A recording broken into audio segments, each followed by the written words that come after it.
As of वैदिक, ठीक है। इसी तरीके से जैसे मैंने बताया वैदिक एज के अंदर गायों का प्रयोग किया जाता था मुद्रा के रूप में, वो चीज भी मैंने आपको बताई। खैर बार्टर सिस्टम फेल हो जाता है, बार्टर सिस्टम के फेल होने के निम्नलिखित कारण थे, जो कारण थे वो चीज भी मैंने आपको बता दी। यहां तक अगर किसी बच्चे को परेशानी है तो बता दो, नहीं है तो बता दो। आज भाई मैं बिल्कुल ओके रिपोर्ट हूं, मेरी हेल्थ एकदम ठीक चल रही है, बेसिक, ठीक है, कोई दिक्कत नहीं आ रही मेरी हेल्थ में या किसी भी तरीके की। उम्मीद है कि आपको भी कोई इशू नहीं होगा। बताओ फटाफट छात्रों, फटाफट बताओ। हेलो हेलो भाई, बिल्कुल हेलो, हल्का भाई कैसे करोगे? हाँ भाई ठीक है, चलिए स्टार्ट करते हैं चीजों को। देखो माहौल को समझने की कोशिश कीजिए, जैसा कि मैंने आपको ये सभी चीजें आपको बता दी हैं। इसके बाद स्टार्ट करते हैं मनी के बारे में कुछ और चीजें। जैसे शुरुआत में बार्टर सिस्टम था, ठीक है, शुरुआत में बार्टर सिस्टम था, उसके बाद बार्टर सिस्टम जो है वो कंप्लीट हो जाता है, धीरे धीरे बार्टर सिस्टम को क्या कर दिया जाता है, खत्म कर दिया जाता है। उसके बाद मनी का विस्तार होता है, या फिर बता दो भारत के बाद उसके अंदर साम्राज्य विस्तार हुआ, ठीक है। उसके बाद भारत में साम्राज्य विस्तार शुरू होता है, भारत में साम्राज्य विस्तार शुरू हुआ, साम्राज्य विस्तार प्रारंभ हुआ, साम्राज्य विस्तार प्रारंभ हुआ।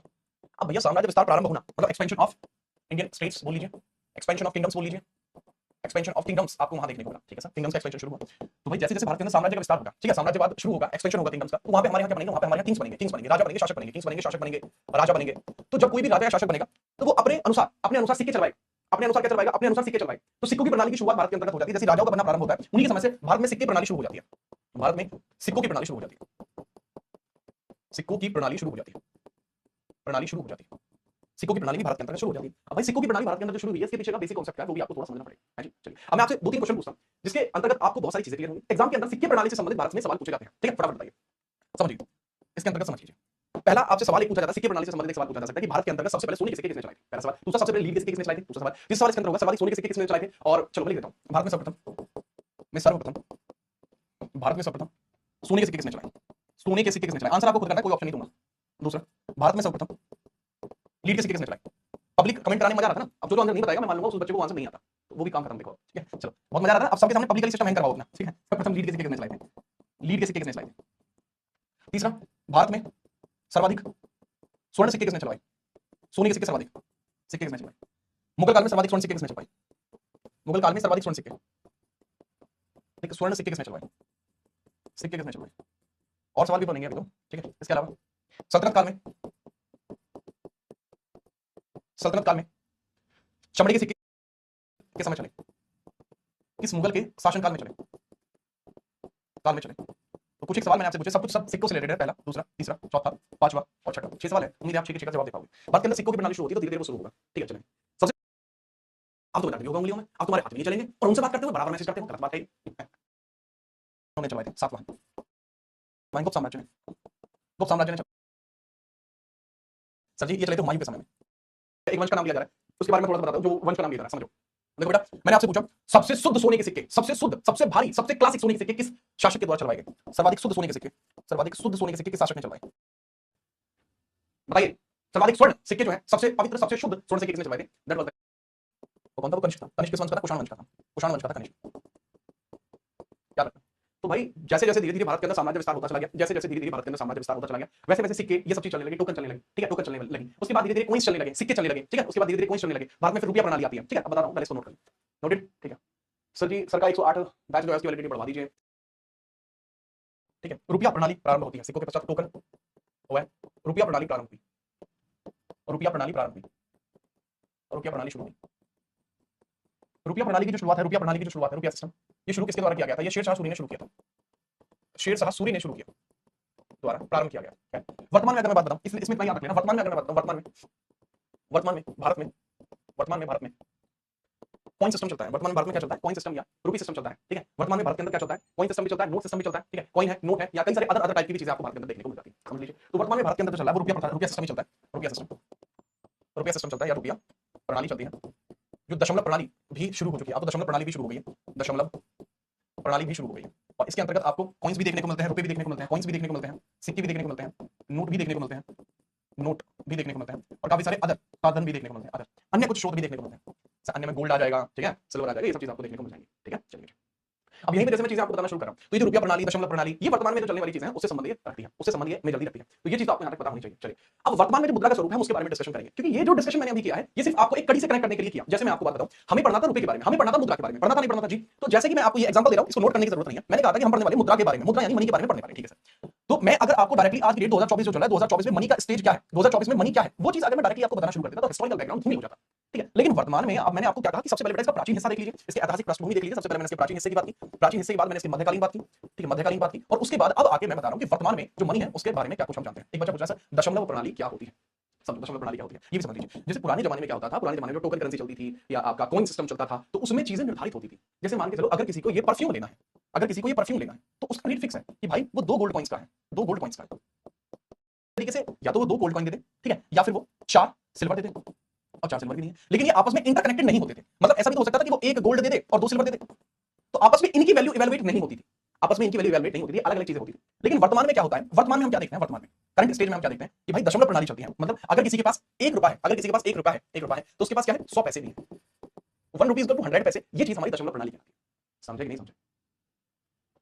ठीक है, चलिए क्लियर जी। तो ये चीज आपको यहां देखने को मिल जाएगी, ठीक है सर। इसको ही बोलते हैं दशमलव प्रणाली। अब ये भारत के अंदर शुरू हुई थी 1956 के बाद में शुरू हुई थी। पहले आना प्रथा चलती थी, आना प्रणाली चलती थी। खैर आना प्रणाली बहुत ज्यादा इन डेप्थ है, और आना प्रणाली जो आपको पढ़ाई जाती है वो हिस्ट्री में पढ़ाई जाती है। मनी के कॉन्सेप्ट में आपको उसको इतना ज्यादा ध्यान में रखने की जरूरत नहीं है, ठीक है। तो नोट करो फिर आगे बढ़ते हैं फटाफट से।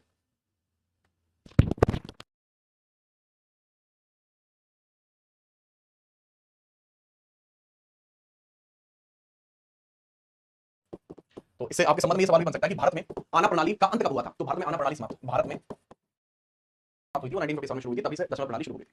चलिए आगे बढ़ो जी, आगे बढ़ो, ठीक है, आगे बढ़ो, आगे बढ़ने की कोशिश करते हैं। अब हम बात करते हैं कोई भी वस्तु जो विनिमय की क्षमता रखती है, क्षमता रखती है, वही मुद्रा कहलाती है, वही मुद्रा कहलाती है। जो विनिमय की क्षमता रखती है वही मुद्रा कहलाती है, ठीक है सर, यहाँ तक क्लियर है। इसके अंदर मैं एक बात आपको और भी क्लियर करके बता दूं, बताइए सर जी। देखो क्लियर करके बताने जो वाली जो बात है वो ये बात है कि भारत के अंतर्गत या किसी भी देश के द्वारा, किसी भी देश के द्वारा, किसी भी देश के द्वारा अपने देश की मुद्रा को नामित किया जाता है।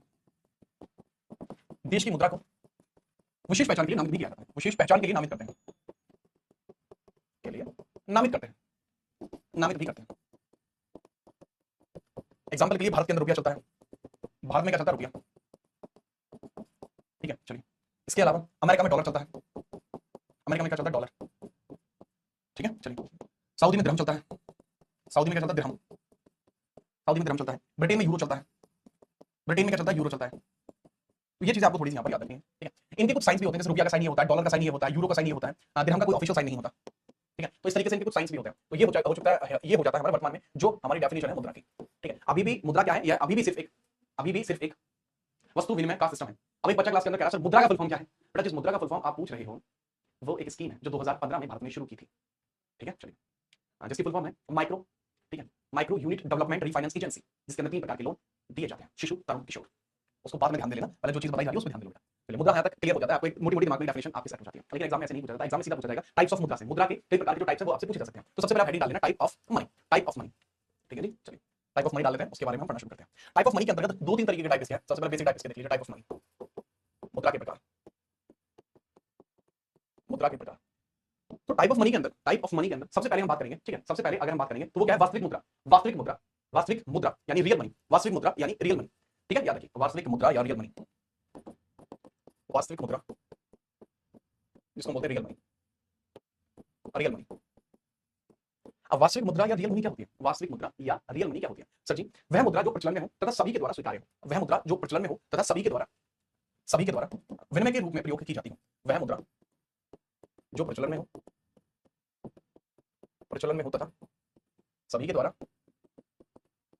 वस्तु विनिमय के लिए, वस्तु विनिमय के लिए, विनिमय के लिए प्रयोग में लाई जाती है, लाई जाती है, प्रयोग में लाई जाती है। तो वो चीज हमारी क्या कहलाती है सर, तो हमारी वास्तविक कहलाती है, वास्तविक कहलाती है, ठीक है चलिए, ठीक है चलिए। इसके बाद अगर हम बात करें स्वीकार्य मुद्रा होती है, एक स्वीकार्य मुद्रा होती है जिसको हम बोलते हैं एक्सेप्टेबल मनी, ठीक है, एक्सेप्टेबल मनी जिसको बोलते हैं, ठीक है, एक्सेप्टेबल मनी जिसको हम मेजरली बोलते हैं, यानी जो जनसाधारण के द्वारा स्वीकार की जाती हो उसको एक्सेप्टेबल मनी भी बोलते हैं। वास्तविक मुद्रा एक्सेप्टेबल मनी, अब देख लीजिए एक्सेप्टेबल मनी, स्वीकार्य मुद्रा, मुद्रा, वह मुद्रा, वह मुद्रा जो सभी जनसाधारण के द्वारा, धारण के द्वारा स्वीकार्य हो, स्वीकार्य हो। A money which is acceptable by all the peoples, money acceptable by all the peoples, acceptable by all peoples, known as acceptable money, acceptable money, स्वीकार्य मुद्रा, acceptable money, acceptable money जिसको कहा जाता है, acceptable money जिसको कहा जाता है, अब थोड़ा थोड़ा डिफरेंस आपको दोनों में थोड़ा समझना पड़ेगा। देखो जी सर, वास्तविक मुद्रा भी तो ऐसी है जिसको लोग एक्सेप्ट करते हैं। मेरे भाई बात बिल्कुल सही है, दोनों के अंदर बहुत ज्यादा सिमिलरिटी है, लेकिन इन दोनों के अंदर एक डिफरेंस भी है और वो डिफरेंस हमें जो है कैच करना है। अब इसी के अंतर्गत अगर मैं बात करूंगा तो जो वास्तविक मुद्रा होती है वो दो प्रकार की हो सकती है, या तो मेटालिक हो सकती है या कागजी हो सकती है। जो वास्तविक मुद्रा है ये दो प्रकार की हो सकती है, या तो ये मेटालिक हो सकती है यानी धात्विक हो सकती है, या कागजी हो सकती है यानी पेपर वाली हो सकती है। कागजी यानी पेपर मनी, यानी कागजी हो सकती है। धात्विक मुद्रा के अंदर कॉइन्स आएंगे और कागजी मुद्रा के अंदर नोट्स आएंगे। तो ये हमारी रियल मनी कहलाती है, जिसके अंदर कॉइन्स या नोट्स आपके देखने को मिल जाते हैं। अब यदि इसके अंदर बात करूं, इसके अंतर्गत अगर मैं बात करूं, जो स्वीकार्य मुद्रा होती है, स्वीकार्य मुद्रा होती है, स्वीकार्य मुद्रा के अंदर दो आपको डेफिनेशन याद रखनी है। स्वीकार्य मुद्रा के अंदर दो डेफिनेशन याद रखनी है। सबसे पहले वैलिड मनी और वॉलंटरी मनी। वैलिड मनी और वॉलंटरी मनी आपको इसके अंतर्गत याद रखनी है। Valid money and voluntary money, इसको बोलते हैं वैलिड मनी। इसके अंदर एग्जांपल के लिए वैलिड मनी और वॉलंटरी मनी, वॉलंटरी मनी, ठीक है। Valid money and voluntary money. Valid का मतलब होता है वैध, वैध जिसको एक्सेप्ट किया जाता हो, जिसको एक्सेप्ट किया जाता हो उसको हम क्या बोलते हैं? वैलिड मनी बोलते हैं। जिसको एक्सेप्ट किया जाता हो, जो एक्सेप्टेबल हो, ठीक है, वो वैलिड मनी कहलाती है, वैध मनी, वैध मनी। और वॉलंटरी कौन सी होती है सर? जो ऐच्छिक होती है, ऐच्छिक होती है, ऐच्छिक, ठीक है, ऐच्छिक मनी होती है, जो वॉलंटरी मनी होती है। देखो अब इसी के अंतर्गत ये तो खाली इसके एग्जांपल हो जाएंगे, ये तो खाली इसके एग्जांपल हो जाएंगे कि हाँ सर आपने दो तरीके की मनी इसके अंतर्गत बता दी है। आपको ये मनी लेनी ही पड़ेगी, ये वो वाली मनी होती है जो स्वीकार्य मुद्रा होती है। सामने वाला उस चीज को स्वीकार कर रहा है या नहीं कर रहा है, उस चीज के ऊपर डिपेंडेंसी नहीं होती। अगर वो एक्सेप्टेबल मनी है तो उसको एक्सेप्ट करनी पड़ेगी। जैसे वैलिड मनी है, इंडिया के अंदर अगर वैलिड मनी की बात करूं तो वैलिड मनी में कई बार एक सवाल पूछा जाता है कि भारत के अंतर्गत जो वैलिड मनी है उसकी मिनिमम वैल्यू कितनी है, उसकी मिनिमम वैल्यू कितनी है। तो भारत के अंदर जो वैलिड मनी है उसकी मिनिमम वैल्यू कितनी है? 50 पैसे, 50 पैसे।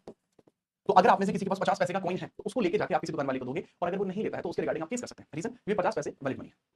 जो मिनिमम ऐसा नोट है जो इंडिया के अंतर्गत लोगों के द्वारा स्वीकार किया जाना चाहिए, एक्सेप्टेबल मनी है, वो आपको कौन सी देखने को मिलती है? भाई 50 पैसे की है। और मैक्सिमम जो ये वैल्यू है, मैक्सिमम जो ये वैल्यू नोट है, ठीक है, मैक्सिमम, मैक्सिमम जो है नोट वैल्यू में कितना है? मैक्सिमम नोट वैल्यू में कितना है? नोट में कितना? 500, ठीक है। चलिए नोट, नोट की बात की चलिए, ठीक है। वॉलंटरी मनी होता है मतलब अलग अलग प्रकार से ये ले लिया जाता है, ठीक है, याद रखना इसको, आप नोट करो फिर हम आगे बढ़ते हैं।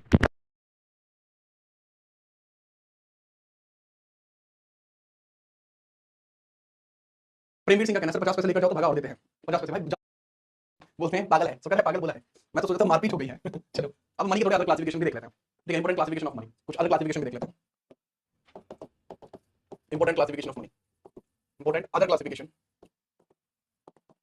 Important other classification of money.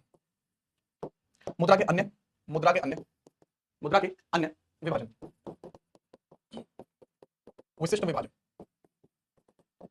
मुद्रा के अन्य विशिष्ट विभाजन भी देख लीजिए। इसके अंदर सबसे पहले आप धात्विक मुद्रा लिख लीजिए, जैसे कि आप समझ पाओ। सर ब्रिटेन की जो मुद्रा है वो पाउंड होती है। पाउंड बेटा यूरो का छोटा हिस्सा पाउंड होता है। बक्स, बक्स भी तो बोलते हैं, डॉलर का छोटा हिस्सा बक बोलते हैं उसको, ठीक है। चलिए याद रखिए। इसके बाद हम बात करते हैं मेटलिक मुद्रा के बारे में, बात करते हैं कागजी मुद्रा के बारे में बात करते हैं। अच्छा एक बात बताओ मुझे, इसी के अंदर अगर मैं आपसे एक सवाल पूछूं, जो वास्तविक मुद्रा है इसके अंदर यूपीआई कहां पे आएगा? यूपीआई कहां पर आएगा? क्या यूपीआई एक्सेप्टेबल है या यूपीआई रियल मनी है? बताओ। मैंने आपसे पूछा कि जो यूपीआई है वो रियल मनी है या वो एक्सेप्टेबल मनी है? यूपीआई रियल मनी है या एक्सेप्टेबल मनी है, ये बताओ। Sir debit card considered in real money? मैं आपसे पूछ रहा हूं, ये चीज मैं पूछ रहा हूं। यूपीआई है, चेक है, चेक, या फिर आप एक बच्चा जो बोल रहा है dB debit card, DC, DC या सीसी डेबिट कार्ड या क्रेडिट कार्ड, ये कहां आएगा? रियल में स्वीकार्य में आएगा? बताओ, ठीक है। चलिए सर मैक्सिमम 2000 नहीं है, 2000 का नोट बंद नहीं होगा सितंबर में। तो देखो जितने बच्चे बोल रहे हैं कि सर यूपीआई एक्सेप्टेबल मनी है, उनका जहाज बना दूंगा, एक्सेप्टेबल मनी है, एक्सेप्टेबल। आप किसी को यूपीआई लेने के लिए बाध्य नहीं कर सकते। गवर्नमेंट का ऐसा कोई भी निर्देश नहीं है कि आप यूपीआई लेने के लिए किसी को एक्सेप्टेबल मनी बाध्य करोगे। एक्सेप्टेबल मनी में वो मनी आता है जो लेने के लिए सामने वाला व्यक्ति बाध्य होता है। This is real money. UPI ये सब रियल मनी है। This is not acceptable money, this is real money. Cheque real money, DC real money, CC, CC तो सीसी में कंसीडर नहीं होता, CC is not considered in money. Credit card को money के अंदर कंसीडर नहीं करते, ये एक प्रकार का हमारी लायबिलिटी होती है, ठीक है, याद रखना। ये रियल मनी होती है, एक्सेप्टेबल मनी नहीं होता, ठीक है। थोड़ा सा ऊपर मल्ले का यूज कीजिए, ठीक है। चलो अब हम बात करते हैं यहाँ पे मुद्रा के अन्य विशिष्ट विभाजन देख लेते हैं, जिसके अंदर छोटे छोटे से आ जाते हैं। जैसे धात्विक मुद्रा कौन सी है? धात्विक मुद्रा कौन सी है आपकी? सर धात्विक मुद्रा हम बोलते हैं मेटालिक मनी को, मेटालिक मनी। प्रचलन में जो सिक्के होते हैं उनको, प्रचलन में सिक्के धात्विक मनी कहलाते हैं।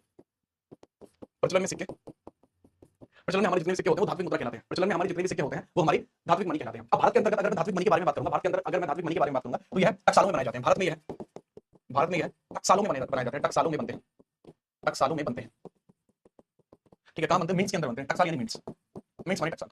अब भारत के अंदर टकसाल कितनी है? भारत के अंदर 4 टकसालें हैं, 4 टकसालें। दूसरी बात, इन टकसालों की निगरानी कौन करता है सर? या आरबीआई के अधीन आती है, आरबीआई के अधीन, आरबीआई के अधीन देखने को मिलती है, आरबीआई के अधीन देखने को मिलती है। अब इन टकसालों का नाम भी देख लीजिए कहां-कहां पे है। इन टकसालों का नाम भी आप देख लीजिए कहां पे है, कहां-कहां पे है। Hyderabad, Kolkata, Noida and Mumbai. Hyderabad, Kolkata, Noida and Mumbai. Hyderabad, Kolkata, Kolkata, Hyderabad, Kolkata, Mumbai and Noida, ठीक है। याद रखना भारत में ये जो सिक्के बनते हैं 4 ही जगह बनते हैं बस। ये मिंट्स में बनते हैं, टकसालों में बनते हैं, ये धात्विक मुद्रा कहलाती है, ठीक है। जैसे इसके अंतर्गत जैसा आप जानते हैं मैं बहुत बड़ा आर्टिस्ट हूं, तो मैं आपको एक 5 का सिक्का बना के दिखा सकता हूं, ठीक है। ये देखिए, ये है 5 का सिक्का आपका। अभी पूरा डिजाइन ही बना दूंगा मैं इसका। भाई इसका कलर बताओ, गोल्डन करो, ठीक है। इसका जो पहले तो ऐसा साइन बनेगा पूरा का नोट। 5 के बाद हम आगे बढ़े, दूसरा है हमारा पेपर मनी। दूसरा क्या है हमारा? Paper money, paper money. दूसरा हमारा पेपर मनी है जो भारत में या कहीं पर भी देश में प्रचलन में, जो देश में प्रचलन में जो मुद्रा होती है, देश में प्रचलन में जो नोट होते हैं, जो नोट होते हैं, नोट होते हैं, देश में प्रचलन में जो नोट होते हैं वो आपके पेपर मनी कहलाते हैं। अब पेपर मनी के अंतर्गत मैं बता दूं, ठीक है, इसके लिए प्रिंटिंग प्रेस है। इसके लिए भारत में इसके लिए भारत में 4 प्रिंटिंग प्रेस है, 4 प्रिंटिंग प्रेस है जो इनको छापती हैं। वो आरबीआई के अधीन है। वो किसके अधीन है? आरबीआई के अधीन है, रिजर्व बैंक ऑफ इंडिया के अधीन है। अब देख लीजिए किस प्रकार से अधीन है, ठीक है, किस प्रकार से ये अधीन है। कौन कौन से 4 है? सबसे पहले आपकी कहां पे? मैसूर के अंदर है।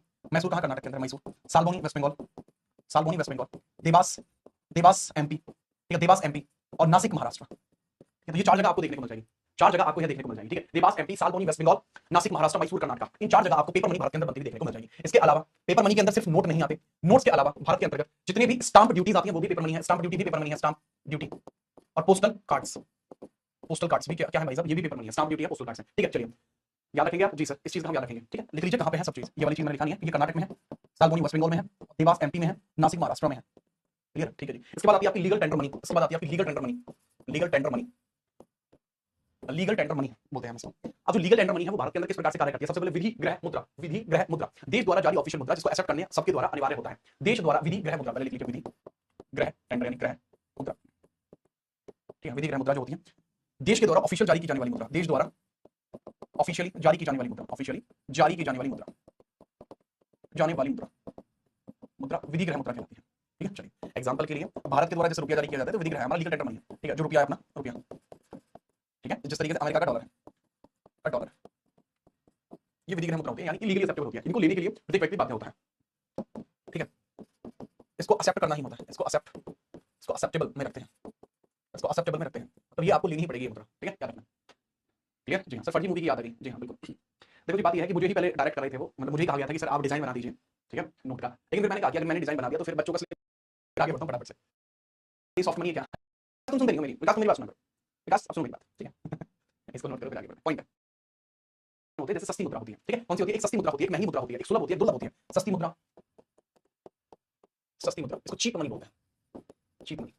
एक होती है आपकी महंगी मुद्रा, होती है आपकी महंगी मुद्रा, है जी, महंगी मुद्रा, ठीक है, महंगी मुद्रा, महंगी मुद्रा, ठीक है। चलिए इसके बाद होती है आपकी सुलभ मुद्रा, दुर्लभ मुद्रा, सुलभ मुद्रा, एक होती है आपकी दुर्लभ मुद्रा, दुर्लभ मुद्रा, ठीक है। महंगी को हम बोलते हैं आपके, महंगी शब्द याद नहीं आ रहा, बताता हूं। पहले चीप मुद्रा के बारे में देख लीजिए, आखिर चीप मुद्रा कौन सी होती है, ठीक है। चीप मुद्रा कौन सी होती है वो देख लीजिए। देखो चीप मुद्रा जो होती है, चीप मुद्रा वह मुद्रा जो अंतरराष्ट्रीय स्तर पर कम क्रय शक्ति रखती है, वह मुद्रा जो अंतरराष्ट्रीय स्तर पर कम क्रय शक्ति रखती है, वह मुद्रा जो अंतरराष्ट्रीय स्तर पर कम क्रय शक्ति रखती है, कम क्रय शक्ति रखती है, कम क्रय शक्ति रखती है, जो कम क्रय शक्ति रखती है वो चीप मनी कहलाती है। एग्जांपल के लिए विकासशील देशों की जो मुद्रा होती है, एग्जांपल के लिए विकासशील देशों की मुद्रा, विकासशील देशों की मुद्रा, देशों की या पिछड़े देशों की मुद्रा, पिछड़े देशों की मुद्रा, की मुद्रा, जैसे वेनेजुएला की करेंसी है, एग्जांपल के लिए वेनेजुएला की करेंसी या पाकिस्तान की करेंसी, श्रीलंका की करेंसी, जैसे पाकिस्तान करेंसी, पाकिस्तान, वेनेजुएला, ठीक है, या आप मान लीजिए श्रीलंका, तो यहाँ की जो करेंसी है उनकी बहुत बड़ी हाल है, तो माहौल ही खराब है, ठीक है, माहौल ही खराब है। इसके बाद मेडागास्कर की मुद्रा भी काफी खराब है। इसके बाद हम बात करते हैं महंगी एक्सपेंसिव मुद्रा, जिनकी इंटरनेशनल लेवल पर परचेजिंग पावर बहुत ज्यादा होती है, क्रय शक्ति को बोलते हैं परचेजिंग पावर, परचेजिंग पावर, ठीक है। महंगी मुद्रा वह इसको बोलते हैं अब एक्सपेंसिव मनी, एक्सपेंसिव मनी, वह मुद्रा जिसकी इंटरनेशनल लेवल पर परचेजिंग पावर ज्यादा होती है, वह मुद्रा जो अंतरराष्ट्रीय स्तर पर, अंतरराष्ट्रीय स्तर पर अधिक क्रय शक्ति रखती है, अधिक क्रय शक्ति रखती है, अधिक क्रय शक्ति रखती है, अधिक क्रय शक्ति रखती है, तो ये महंगी मुद्रा कहलाती है। ये क्या कहलाती है? महंगी मुद्रा कहलाती है। एग्जांपल के लिए विकसित देशों की मुद्रा, विकसित देशों की मुद्रा, देशों की मुद्रा, विकसित देशों की मुद्रा, विकसित देशों की मुद्रा जैसे डॉलर, ठीक है, डॉलर, बेस्ट एग्जांपल यूरो, ठीक है। रियाद, रियाद होती है, रियाद भी काफी फेमस है, रियाद भी काफी फेमस है। इंडिया की जो है, इंडिया की भी इसी के अंदर आती है, इंडिया की जो है वो चीप में आती है, जिसको नहीं पता है बता रहा हूं मैं, अपने देश की थोड़ी इज्जत बचा रहा था लेकिन तुम्हें बचानी नहीं है, हद होती है, ठीक है, हद होती है। चलिए जापान की येन होती है, जी हाँ जापान की येन होती है, विको, विकास आज से तुम्हारा नाम विको हो जाएगा, ठीक है। इंटरनेशनल मार्केट में जो आसानी से उपलब्ध हो जाए, जिसकी सप्लाई बहुत ज्यादा हो, डिमांड कम हो, वो सुलभ है। इंटरनेशनल मार्केट्स के अंदर, इंटरनेशनल मार्केट्स में, मार्केट में जिस मुद्रा की सप्लाई ज्यादा हो, जिस मुद्रा की सप्लाई ज्यादा हो, सप्लाई ज्यादा हो, सप्लाई ज्यादा हो तो मांग कम हो। जैसे अभी के हिसाब से बताऊं, जैसे जितनी भी ये वाली मुद्रा है, सस्ती वाली मुद्रा सारी यहीं आएंगी, जैसे इंडिया मनी, इंडिया, इंडिया का रुपया है, या जापान का येन है, येन जो जापान का है, इसको भी इसी में कंसीडर किया जाएगा। दुर्लभ मुद्रा कौन सी होती है? जिसकी मार्केट में डिमांड ज्यादा हो, सप्लाई कम, डिमांड ज्यादा, डिमांड ज्यादा हो एंड सप्लाई कम हो। जैसे एग्जांपल के लिए फिर से डॉलर, एग्जांपल के लिए डॉलर, या कतर की मुद्रा जो है, कतर, कतर की मुद्रा, कतर की मुद्रा बहुत ज्यादा हाई प्राइसिंग पे होती है, कतर की मुद्रा बहुत ज्यादा हाई प्राइसिंग पे होती है, ठीक है, ठीक है भाई बिल्कुल नोट करो इसको, आगे बढ़ते हैं। इसके बाद आपको देखने को मिलती है hot currency and plastic money भी देखने को मिलती है। हॉट करेंसी इसमें जगह नहीं है, नेक्स्ट पेज पे लिख लेते हैं, hot currency and plastic money दोनों लिख लेते हैं, hot currency and plastic money दोनों चीज लिख लेते हैं। दुर्लभ वाली मुद्रा है या जो महंगी वाली मुद्रा है, उनकी प्लाइंग की शक्ति अधिक होती है। एग्जांपल के लिए जो दुर्लभ मुद्रा है, जो दुर्लभ मुद्रा है उसकी पलायन शक्ति अधिक होगी, या जो महंगी मुद्रा है इसकी पलायन शक्ति भी अधिक होगी, जो महंगी मुद्रा है इसकी भी पलायन शक्ति अधिक होगी, तो वो हॉट करेंसी कहलाएगी, गर्म मुद्रा कहलाएगी, गर्म मुद्रा कहलाएगी। जैसे एग्जांपल के लिए वही चीज है जो इसके अंदर आती है, जैसे डॉलर या दिनार, ठीक है, ये भी आजकल ठीक ठाक चला दिनार, अच्छे लेवल पे चल रहा है, ठीक है। इसके बाद आती है आपकी plastic money, plastic money, plastic money,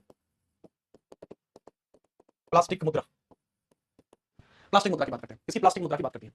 अब जो प्लास्टिक मुद्रा पलायन, ठीक है, पलायन बहुत बढ़िया, ठीक है, पलायन पैरिटी पावर बोलते हैं पलायन को, पैरिटी पैरिटी पैरिटी, पलायन को इंग्लिश में पैरिटी बोलते हैं। शिवम सोनी, मार्केट और मार्केट में अंतर है, मिट्टू डॉन का जानते हो, बोलने का तरीके में फर्क है, बाकी कोई दिक्कत नहीं है, ठीक है, छोड़ो इसको। देखो मार्केट बोलना है, मार्केट बोलना है, दोनों में मुझे मेरे हिसाब से कोई फर्क नहीं है, अगर होता भी होगा तो भाई मुझे शायद वो नहीं पता है, लेकिन मार्केट और मार्केट बोलना सिर्फ एक लैंग्वेज का फर्क है या बोलने के तरीके में फर्क है, बाकी नो सेम। प्लास्टिक मनी कौन सी मनी होती है? प्लास्टिक मनी कौन सी मनी होती है? देखो जी, वह मुद्रा जो कार्ड्स के रूप में संरक्षित रहती है, कार्ड्स के रूप में संरक्षित मुद्रा, कार्ड्स के रूप में संरक्षित मुद्रा हमारे डेबिट कार्ड में है, debit cards, credit card, credit card, petrol cards भी आने लगे आजकल, जिनसे पेट्रोल भराया जाता है, पेट्रोल कार्ड्स, मेट्रो कार्ड्स बहुत समय पहले से चल रहा है, मेट्रो कार्ड्स में पैसे होते हैं, शॉपिंग कार्ड्स होते हैं, कॉफी कार्ड होते हैं, शॉपिंग कार्ड होते हैं, शॉपिंग कार्ड्स होते हैं, यानी जो कार्ड्स के अंदर संरक्षित मुद्रा होती है वो सब के सब इसके अंतर्गत आते हैं, ठीक है, चलिए क्लियर जी हाँ, तो वो प्लास्टिक मनी होती है आपकी। इसके बाद आपकी मनी के और भी टाइप बचते हैं, एक संस्था है, एक छोटी सी संस्था है, जैसे कल मैं आके आपको याद मुझे दिला देना बस आप लोग, ठीक है, कल मैं आके जो आपको मुद्रा कराऊंगा वो इंटरनल मनी कराऊंगा, एक्सटर्नल मनी कराऊंगा, फ्यूडिशियल मनी कराऊंगा, ठीक है, याद रखना।